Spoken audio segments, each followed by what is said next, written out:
All right, so right here we're going to bend some Z-flashing, and I'm telling you the material thickness is 1 inch, and you want to underbend that inside bend a little bit and overbend that outside bend just a little bit. That way the bottom leg of the flashing stays tight against the trim and you end up with no gap underneath there.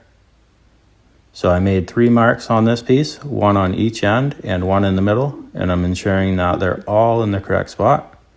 And I'm going to go ahead and clamp that, and I'm going to overbend that a little bit because that's my 1/2 inch bend, the outside bend.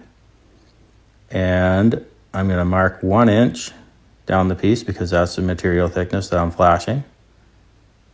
And I'm going to underbend that just slightly, and I'll go ahead and just straighten out that end a little bit because it tends to curl up.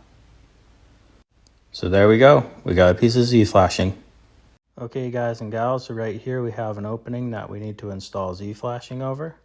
You can see right there I lined it up with one edge and marked the other edge, that way I didn't have to measure it.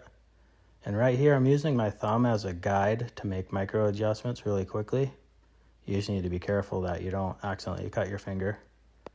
Now there's 2 different ways to do this with Tyvek. You can either install it over the Tyvek and tape the top, or you can knife the Tyvek like I'm doing just right here. Knifing it is my preferred method because you're not relying on the stickiness of tape to hold water out. Now all that's left is to nail it in place and tape the 2 little corners where water could potentially enter in.